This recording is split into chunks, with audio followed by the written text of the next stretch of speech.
or 80 to 90% of the time, we don't fulfill those promises. They are just words that come out of our mouth, but we don't do the actions that are necessary in order to fulfill our promises. But you know what? Our Lord God, when He speaks the promises in the Bible, He always fulfills them. All the prophecies, all the promises, and everything else that He wrote in the Bible, He fulfilled, and some of them will still be fulfilled in our life and also in our future. And that's why we can trust the Lord. He is trustworthy. He fulfills all His promises. I read of this man. There was this man in a certain church, and they have their prayer meeting on Wednesdays. They don't meet on Zoom, but they meet in a church building, just like this. Every Wednesday evening, another member of the church hears him pray the same words. He would say, "Lord, please clean the cobwebs out of my life. Clean the cobwebs out of my life." So, weeks, months, and years to come, this man has been praying this kind of prayer. But this another brother in Christ never saw any change in the life of the person. He never acted on his own prayers to the Lord. He would ask the Lord, "Lord, please clean my life." But he was not doing anything. There's no change happening in his life. So one day, this brother of his in the Lord said, this person who's praying said, "Lord, clean the cobwebs of my life." And then the other person said, "And Lord, while you're at it, please kill the spider also. Not only the cobwebs, not only clean the cobwebs." Sometimes there's the problem with all of us. We want us to be changed by the Lord, but we don't do our part.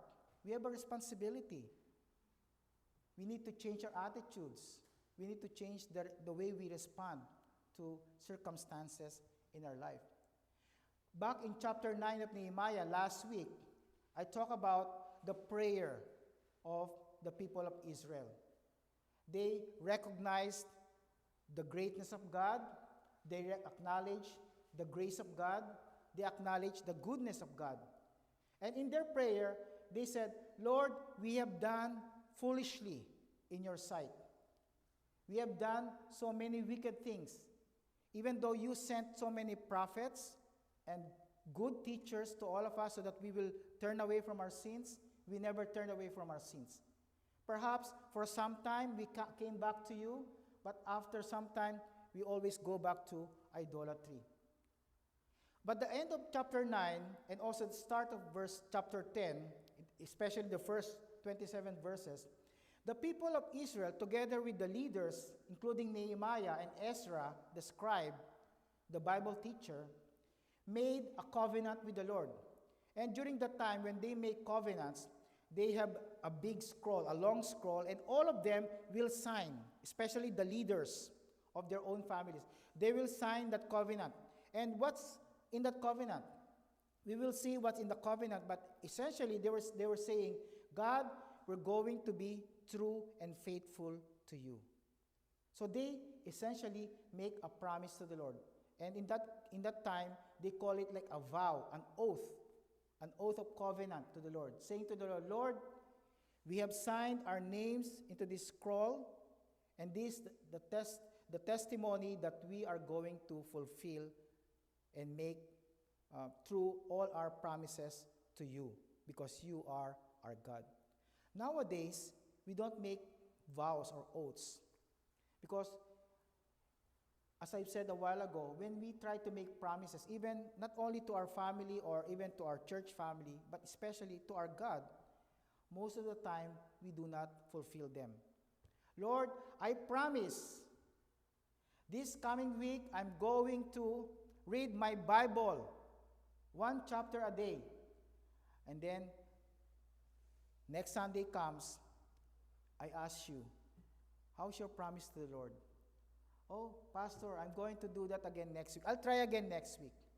It's not good enough to try, my brethren. When we tell God, "I'm going to read your word because your word changes me, it changes my life," do it. Don't just say it. you need to do it. We don't want to be like the Pharisees. The Pharisees will always say good things, good principles from the Word of God, but they never intended to follow through. That's why it's hard to make promises to the Lord.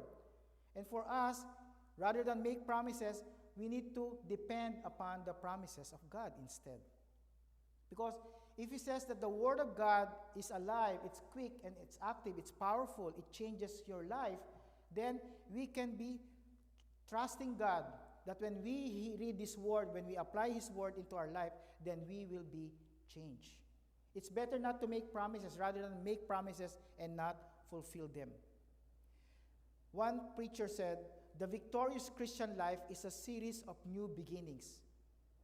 Every day that we wake up, not only in the Sunday morning, but Monday, Tuesday, until next Sunday, it's always a new lease in life, a new opportunity for us to serve our Lord God.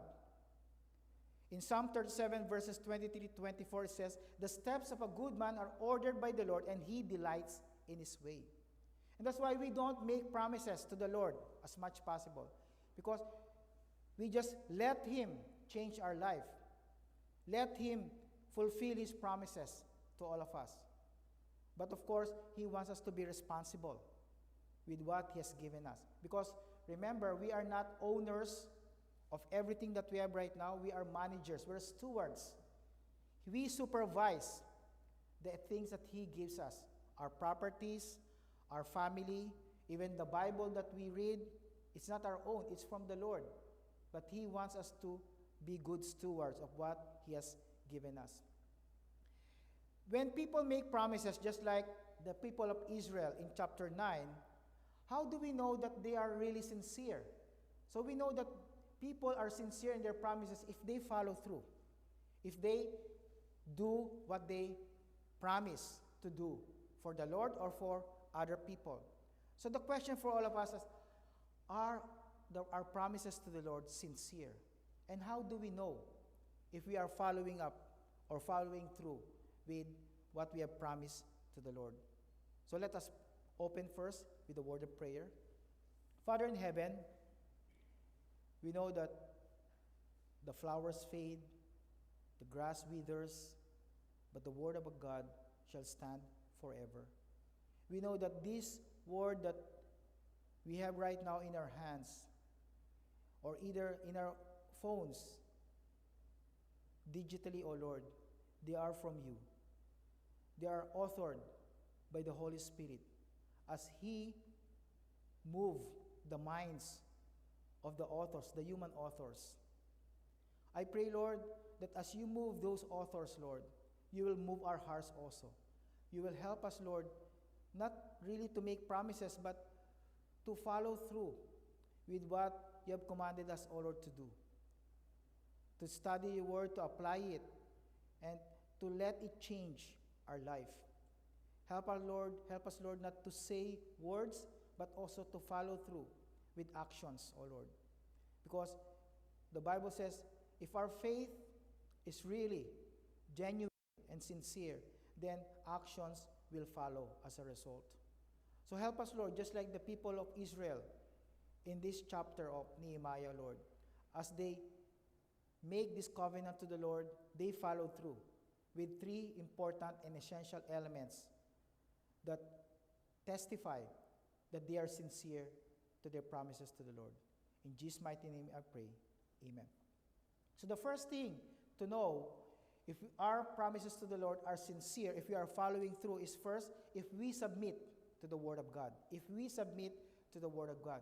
So here in verses 1 to 27, we see a bunch of names again. And the very first person who wrote his signature on that scroll was, of all people, the leader of Israel, Nehemiah. So take note here in verse 1. Those that sealed or signed their names were Nehemiah the Tirshata. Tirshata means governor. So he was the leader of Israel, the civilian leader. He was the first one who wrote. And together with him were his brethren, and also the priest. So the priests were in verse 2. Look at verse 2. Seraiah, Azariah, Jeremiah. Verse 3, Pashur, Amariah, Malchijah. Verse 4, Hatash, Shebaniah, Malach. Verse 5, Harim, Meremoth, Obadiah. 6, Daniel, Ginnethon, Baruch. And then 7, Meshulam, Abijah, Mijamin. Verse 8, Maaziah, Bilgal, Shemaiah.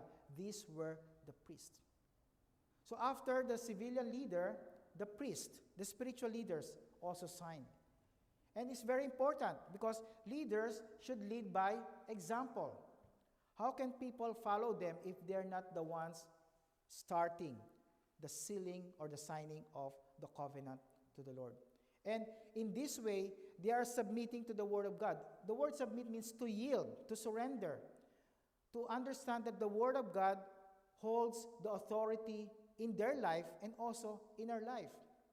They knew from Nehemiah chapter 9 that they need to turn away from their sins, from their idolatry. And that's what they're telling the Lord God when they signed the covenant. We will obey your word.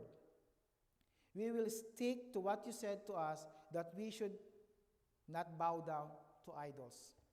Some of us, or perhaps many of us, have been in that religion in the past which tell us to bow down to images.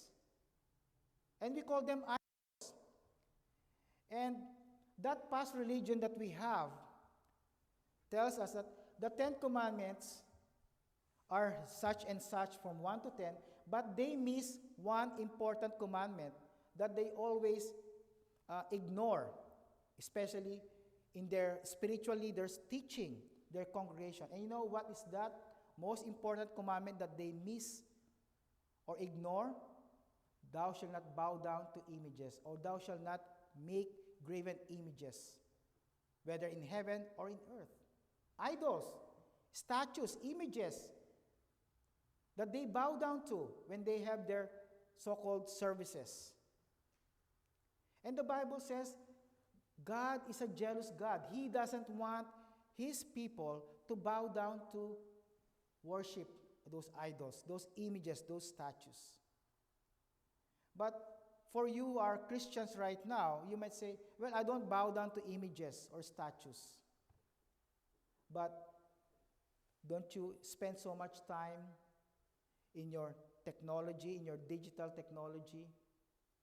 You spend so much time with so many other things in your life, like binging on watching television shows or movies and so on, and you don't have much time to spend with the Lord.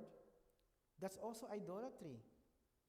You might think idolatry is just the image or the statues. It's also anything or anyone that you put first in your heart. And we know what are the things or people that we put first in our heart if we spend so much time on those things and people. You spend so much time in watching movies and television shows, if you spend so much time on your phones, you spend so much time on any other thing rather than God, then that is your idol. That's your idol. And we are also committing a great sin before the Lord, just like the Israelites. So we need to submit to the Word of God. God wants us to worship Him and Him alone. Now in verse 29, same chapter, we see that when they submit to the Word of God, it says here in verse 9, they clave to their brethren. It means they cling. They cling to their brethren. They join, they connected. And for us, modern-day Christians, that's about fellowship. They want to have fellowship with their brethren. The same with all of us. We need to ask ourselves, who is our BFF, our best friends forever? If your best friend forever is a non-believer, and this best friend forever is the one that you spend time most, what does that tell you about your spirituality? Especially if you're a Christian. That means you spend so much time with the world. You are being influenced by the world. I'm not saying that you isolate yourself from that unbelieving friend. That's not what I mean to say. What I mean to say is that when you have fellowship, when you have a time of companionship, when you have a time of discussion, which one do you spend time most? Is it with the unbeliever or with the believers? Because there are times that we as Christians, we want to spend more time with our recreation, with our unbelieving friends, rather than being in the church on a Sunday morning. Sometimes we consider attending church services on Sunday as something that is optional. I can go on Sunday morning, even if I'm feeling good, I'm okay, no other appointments. I just want to stay home. That's not submitting to the Word of God. And that's also your idol if you're not attending church services. The Lord God wants us to submit to His Word. And later on we will see that the people of Israel, they want to honor the Sabbath day. They clave to their brethren. Fellowship is so important to them.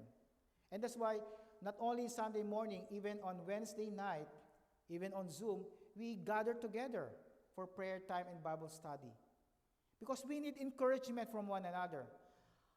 How much time do you spend in your workplace? At least 40 hours. For some of you, probably more than 40 hours if you're working overtime. And in the workplace, do you have many Christians that you get together with? Most likely, not many people who are Christians. And all throughout the week, from Monday to Friday, or sometimes until Saturday, your minds are always influenced by these people's attitude and behavior. Just imagine, you work in a workplace wherein there are so many unbelievers, and when unbelievers get together, especially during the break time, what do they talk about? The Lord Jesus Christ? Do they talk about church? Do they talk about the Bible? They talk about other people. Right? Did you know that such and such had this problem? Or this person messed up in our workplace? That's what they talk about. And if from Monday to Saturday, you have been hearing, even though you're not participating in the gossip, you've been hearing all those things around you, then what happens on Sunday? You bring that kind of attitude. When you come on Sunday morning, you gossip around also with other brothers and sisters in Christ. And that's not good. The Bible says, avoid malicious talks, idle talks, gossipings, because that will not build up God's people. Remember, we are here not only to learn from the Word of God, but also to build up one another. How can we encourage one another if we're just gossiping around? So they clave their brethren. They have fellowship, not only with the brethren, but with the nobles, verse 29. And then they said into an oath, to walk in God's way, God's law, which was given by Moses, and to observe and do all the commandments of the Lord. Is this our desire right now when we go to church?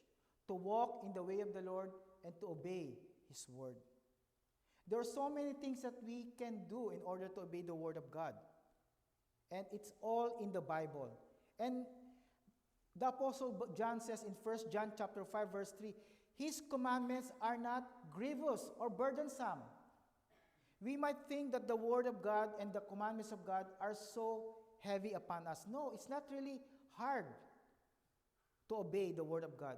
It's so easy as long as we have that desire to follow His will in our life. So that's the first thing that we need to know. If we submit to the Word of God, then we know that we are making a sincere promise to the Lord.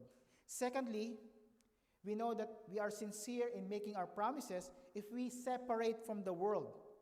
Verse 28 says, and the rest of the people, the priests, the Levites, the porters, the singers, the Nethinims, so these are all people serving in the temple. These are like the church staff nowadays. Okay? The porters are the ushers or the greeters. The singers are the worship team or the choir. The Nethinims, they are the servants in the temple. So all of them, they promised to separate themselves from the people of the lands. That means the Gentiles and the idol worshippers unto the law of God. So this is the point. When I talk about the word separate, it doesn't mean to isolate yourself. Because it's impossible for us to get away from the unbelieving people. Because if we want to do that, then we need to go up to the highest mountains in the world and then live by ourselves and build our own congregation there and not have any contact with other people. But the Bible says we need to be separate, means we should not be influenced by those people who are unbelievers. He wants us to be separated unto the law.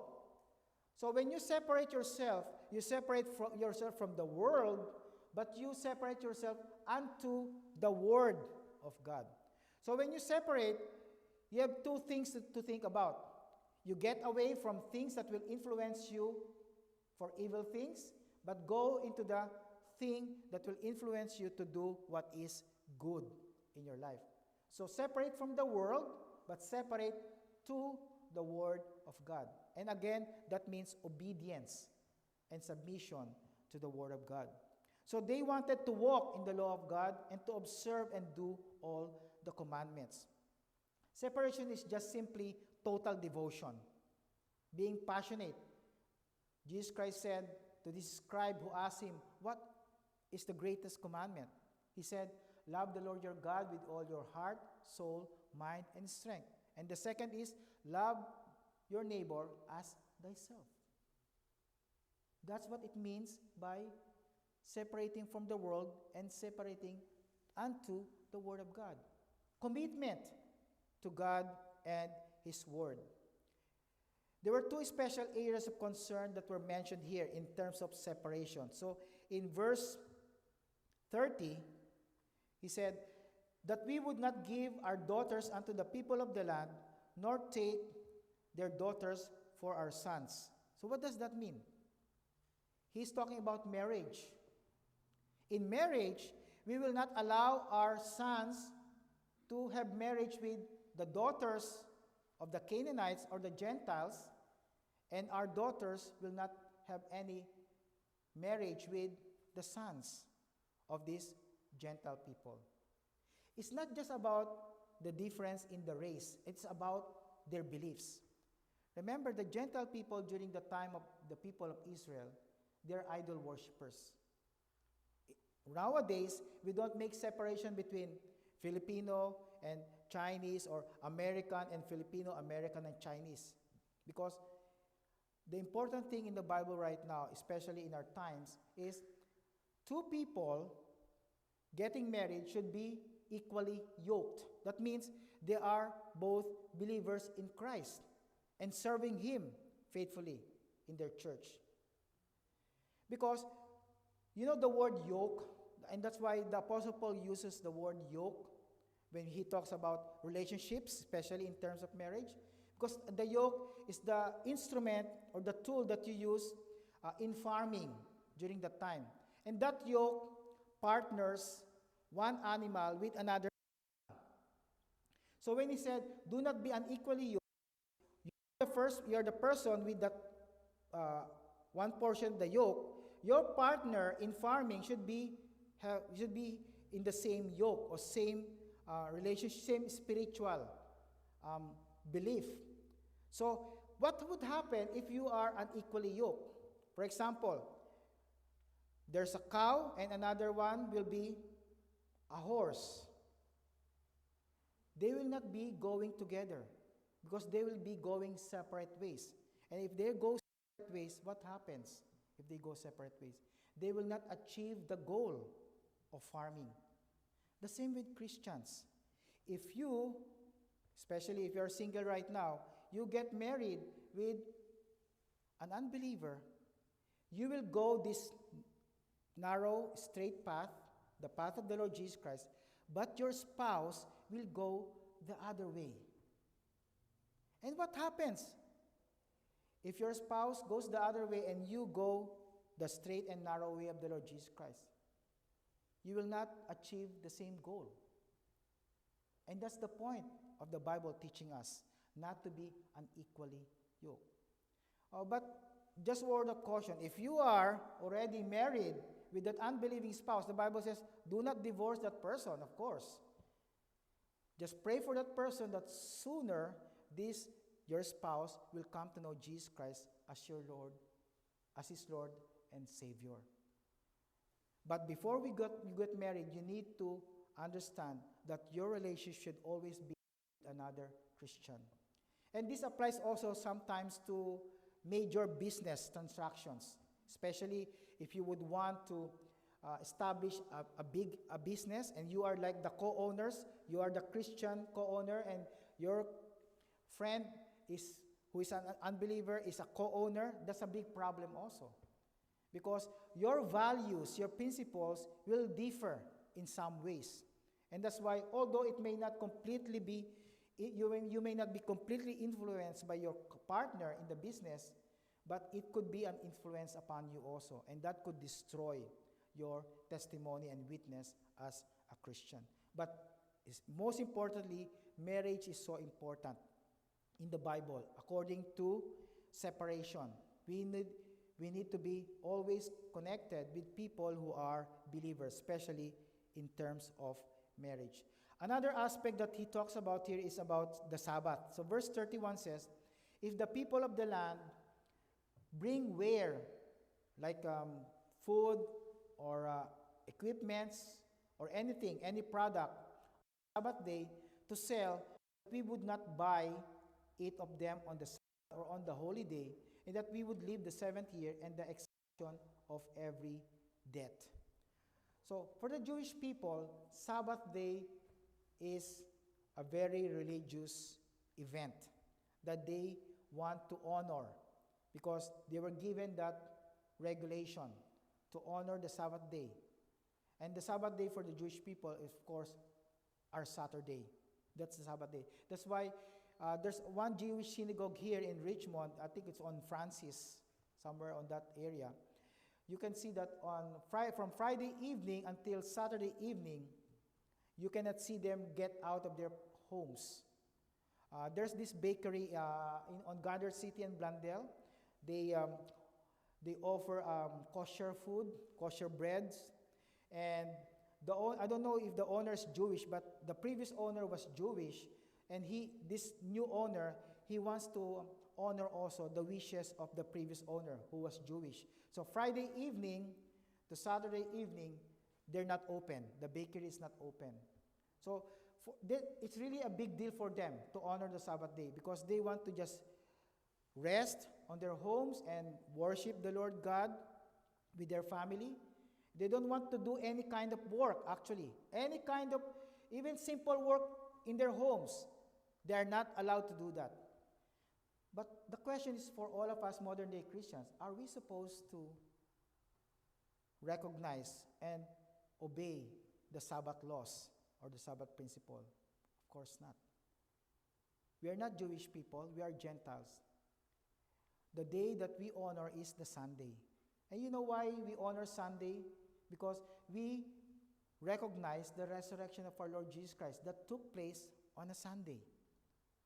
That's why the first day of the week, which is Sunday, we are here to congregate and to worship the Lord and to honor Him. But the Bible also tells us back in Genesis chapter 2 that the Lord God rested on the seventh day, which is actually the Sabbath day again. But we are not given the command to honor the Sabbath day. But the Bible says at least we need to have 1 day of rest. 1 day of rest. And in that 1 day of rest, it's not a day of recreation or doing whatever we want. On that day of rest, you are instructed to honor the Lord. Spend time with the Lord. Take some break from the past few days that you are so busy being influenced by the world. So our Sabbath, which is not really commanded to all of us, but we are supposed to have at least 1 day of rest. It could be a Monday, Tuesday, Wednesday, Thursday, Friday, or even a Saturday. Doesn't really matter, but have a day of rest. Not only to rejuvenate and to refresh yourselves, but especially to spend time with the Lord. And that's what God wants us to do. It's not for Him, but for us. He rested on the seventh day not because He's tired. He never gets tired. But He wants to show us an example that we need to take some rest also from our labors, especially from our work. And the people of Israel said, on the Sabbath day, we will not entertain any kind of product. If there is some barter trade happening, we will stop them from doing that. We will remain in the temple, we will remain in our homes and worship the Lord God. Thirdly, we also, and this is one of the most important things, and this is very much applicable to all of us, verses 32 to 39. We know that our promises to the Lord are sincere if we support the house of the Lord. We support the house of the Lord. So how do we support the house of the Lord? For the Jewish people, back in verses 32, 33, they give temple tax. So 32, also we made ordinances for us to charge ourselves yearly with the third part of a shekel for the service of the house of God.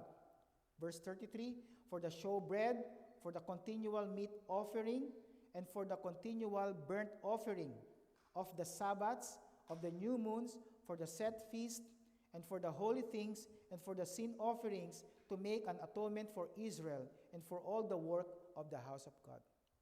So no one else support the work of God in the temple of Jerusalem. It's God's people supporting.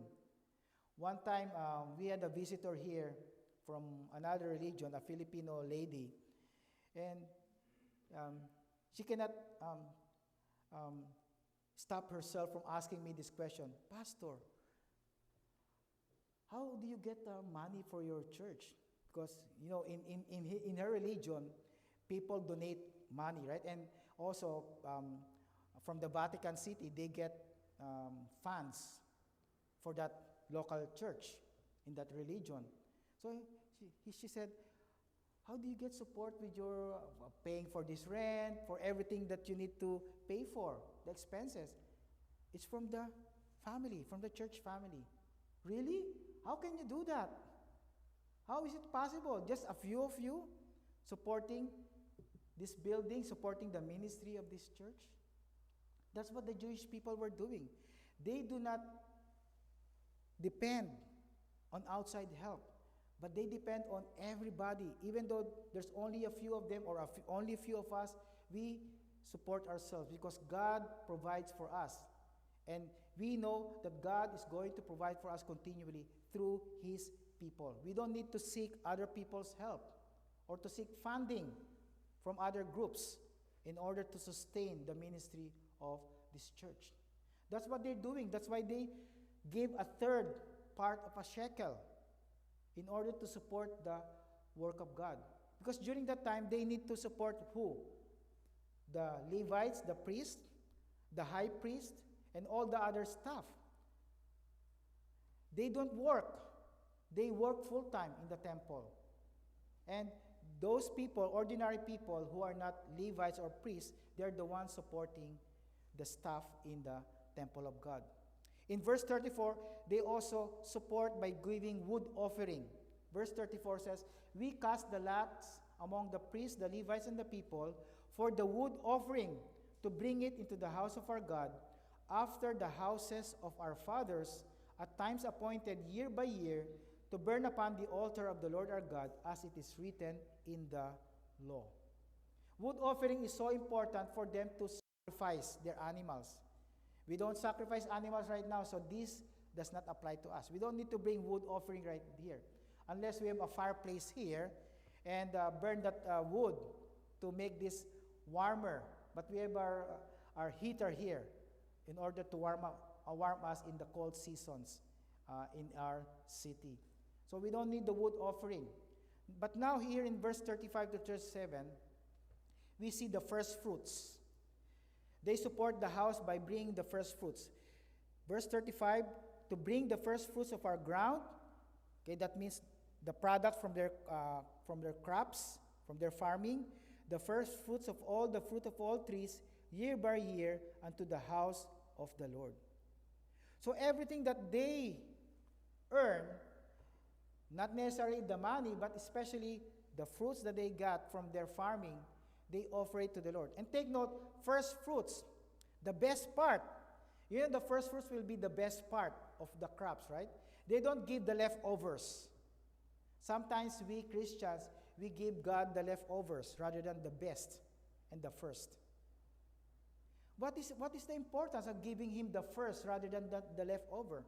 He doesn't need our money. He doesn't need anything from us. He can exist by Himself because He is the Yahweh God. He doesn't need people, but because He is a God who loves, He wants people to take part in His plans and purposes for this world. And when we give first to the Lord, everything that we get, we give Him the first, not the leftovers. We tell Him, God, you are first in my life. Remember Matthew 6:33, but seek ye first the kingdom of God and His righteousness, and all these things shall be added unto you. Seek ye first. He did not say, seek first all the other things, and then God second or third or fourth. He said, seek God first. And that's what they're doing here. Everything that they harvest, they give to the Lord the first and the best parts. Not only that, in verse 36, also the firstborn of our sons, the firstborn children, especially the sons, they offer them to the Lord. Not to burn them in sacrifice, but to offer them to the Lord for service, for ministry perhaps. Not only the sons, but the cattle. And the firstlings of our herds and of our flocks to bring to the house of our God, unto the priests that minister in the house of our God. And then verse 37, that we should bring the first fruits of our dough and our offerings and the fruit of all manner of trees, of wine, of oil unto the priests to the chambers of the house of our God. Because all these things are very important for the priests to be able to sacrifice in the altar in the temple of Jerusalem. So now in 37, 39, we see the tithe. Okay? And you know, when preachers start talking about the word tithe, people are becoming jittery, shaking. Oh no, this now. Perhaps the pastor is seeking for more money for his own, and so on and so forth.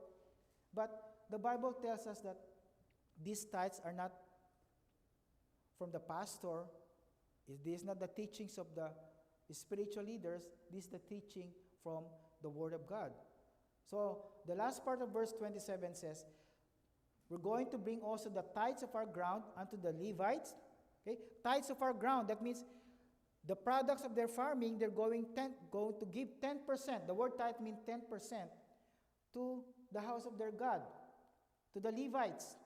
That the same Levites might have the tithes in all the cities of our tillage. Because remember, as I've said, the Levites don't work. They don't farm, they don't do anything else, but they serve in the temple of God. So, but they have families. The Levites are not single people. Mostly they have families that they need to support. So the other people who are farming, they are the ones supporting the Levites and the priest. In verse 38, the priest, the son of Aaron, shall be with the Levites when the Levites take tithes, and the Levites shall bring up the tithe of the tithes unto the house of our God, to the chambers into the treasure house. So in essence, not only the Levites and the priests, but also the high priest will be supported through these first fruits of God's people. The question for all of us is this right now. Are we commanded in the Bible to tithe? The word tithe is only mentioned in the Old Testament, and they are mostly written for the Jewish people. In the New Testament, there's no command for all of us to tithe. But you know what is in the Bible? The Bible tells us in the New Testament to give generously. And you know, giving generously is more than 10%. And that's why the principle for all of us modern day Christians is to give generously as your heart purposes. Your heart needs to be willing when you give to the Lord. Perhaps if you are a young believer, you give only 10%, just like a baby step. If you have 1,000 for this week, you give at least 100. But as God continue to prosper you, and your heart is more glad and rejoicing because you give, then you give more and more and more. And you know what? When you do that, in Malachi chapter 3, verse 10, the Lord says, if you give to me, you are testing me. You are trying me. You are allowing me to give you an opportunity to be more prosperous. Perhaps not in the financial means, but prosperous perhaps spiritually. But God will surely bless you when you give Him. He doesn't need all our givings, but what He's after is our attitude, the attitude of being generous. Because no one can be compared to God. God is the most generous person or being in the whole world. And how do we know that? He gave His only begotten Son to die on the cross for our sins. Can you give up your only begotten Son for somebody else? Of course not. You will not do that. It's so hard to do that.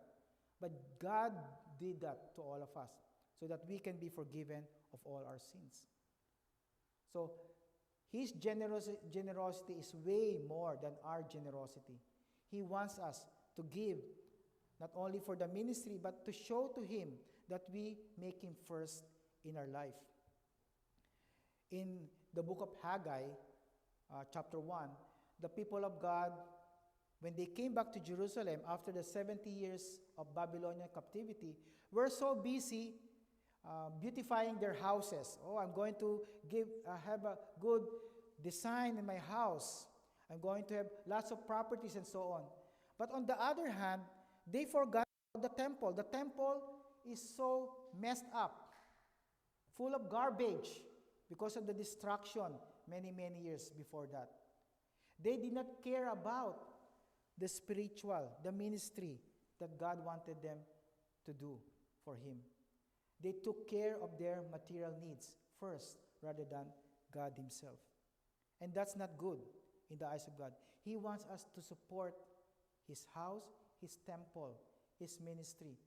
Because remember, the point that we are supporting the ministry is to get more people into God's kingdom. That's our purpose. To go therefore and teach all nations. Bring them to the Lord Jesus Christ that they can only be saved. And if you are here today, you don't know Jesus Christ as your Lord and Savior, this is the right opportunity right now to turn away from your sin. Because you are all sinners. All of us are sinners. And we cannot save ourselves from our sins. We cannot forgive ourselves from our sins. Only Jesus Christ can forgive you of all your sins. And if you die today, you are still in your sin, you don't have a relationship with Jesus Christ, the Bible says you are going to hell. And we don't want you to go to hell. We want you to go to heaven together with all of us. And the only way that you can go to heaven is to turn to Jesus Christ. Pray to Him and tell Him, Lord Jesus Christ, I am a sinner. I need you to forgive my sins. I need you to bring me to heaven. I want you to be my Lord and Savior. That's what He wants you to do right now. No more delay. Don't neglect this teaching that you have learned right now, this morning. Pay attention. Think about this, because your life is at stake. You know what's happening in the world right now? Everything, the flooding, the earthquake, the crime, the immorality, is now global. Jesus Christ might be coming back soon. If you want to be with Him forever and ever, then you need to turn to the Lord Jesus Christ right here, right now. And for us modern day believers, God wants us to have a 3-point application. So first, We need to be public and open in our allegiance to the Lord, in our commitment to the church. Don't just be private. Don't be like a secret agent. Don't be a secret Christian. Let other people know that you are a Christian. When they ask you, how come you are different from us? Tell them, because Jesus Christ is my Lord and Savior, and He wants me to follow His example. He wants me to have the same attitude and behavior just like He was on this earth more than 2,000 years ago. Be public in your allegiance to the Lord Jesus Christ. Secondly, when you teach the Word of God, when God gives you opportunity to facilitate or teach other people, challenge them also to obey the Word of God. It's not enough to just gain information and knowledge about the Bible, about Jesus Christ. We need to have a great connection between our head and our heart. There needs to be obedience. Lastly, look over your finances and evaluate where your heart and money belong. For where your heart is, there will you be your treasure. Okay? Your heart will always follow the treasure that you value. The most important thing in your life, that's where your heart will follow. If Jesus Christ is the most important, if Jesus Christ is the most important in your life, then you will follow Him also. That's very important. And for the next 2 weeks, I want to make a very practical application to all of us about the first principle. Okay, there are so many studies right now that says that the first hour of the day is an optimal time for us to learn and to retain information. And I hope that's true for many of us. And when we retain information during the first hour of the day, we are more alert and we are more focused. Because after a good night's rest, of course, you are well rested. Well rested. So you retain more information the first hour of the day. So if you wake up at 6 o'clock, 6 to 7 will be the first hour of your day. What do we need to do in order to have that first hour?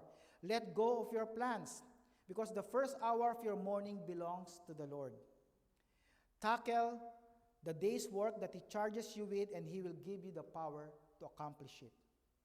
Make it a practice starting tomorrow, September 25, until October 8, which is Thanksgiving Sunday, to follow this principle, the first hour of the day. Every first hour, the moment that you wake up, dedicate it to the Lord. You pray, you sing praises to the Lord, you read the Bible, study it in depth, and just spend so much time with the Lord in that 1 hour. If you need to go to work after that, then you might need to wake up earlier. And this is what I call the first principle, September 25 to October 8. So these are the steps that we need to do. In order to give God the 5 first steps, give God the first hour, give God the first day of the week, which is Sunday. Give God the first portion of your pay or income, everything that you have. Give the first portion, not the leftover. What I'm saying is this. If you get, for example, $1,000 the next week, you give the $100 right away to the Lord. You set it apart for the Lord. And not the other way around, because people would say, oh, okay, I'll spend the $900 right away, and then the leftover, which is $100, I'll give it to the Lord. Isn't it the same thing? Yes, same thing mathematically, but you're not telling God that He is first in your life. He is first in your life. So if He really is your first in your life, then you give Him the first of everything. Give Him also the first consideration in every decision. When you need to make a decision, whether small or big, where do you go to? Do you go to your counselor? Or do you go to your pastor first? Or do you go to the Lord God Himself first? You go to Him first. However, that decision, whether big or small, go to the Lord Jesus Christ right away. And lastly, give God the first place in your heart. Because if He doesn't have the first place in your heart, then you have a big idol. And He hates that. He hates that. So let us practice this first principle starting tomorrow until October 8th. You may be wanting to fast But I'm not obliging you to fast, but dedicate the first hour, the first day, the first portion, the first consideration, and the first place in your heart to the Lord God always. Let us pray. Father in heaven, we thank you that you have given us so many promises that we can hang on to because you are a trustworthy God. We are not trustworthy in ourselves, O Lord. But we know, Lord, that as we depend on your promises, we are able to give you the first place in our heart, the first hour of our day, the first day of the week, the first portion of any income that we have, as well as the first consideration in every decision that we make, O Lord. Lord, help us, Lord, to follow through with this promise to make you always first in our life. In whatever aspect of our life, help us, Lord, to seek you first and your kingdom. And we know that everything that we need, you will provide in your own way and in your own timing. Help us, Lord, to completely dedicate and renew our life, O Lord. That's the only way that we can be revived individually and also corporately as a church. And so, Lord, we acknowledge that you're going to help us starting tomorrow until Thanksgiving Sunday, October 8th, to practice the first principle in our life. In Jesus' mighty name I pray. Amen. Let us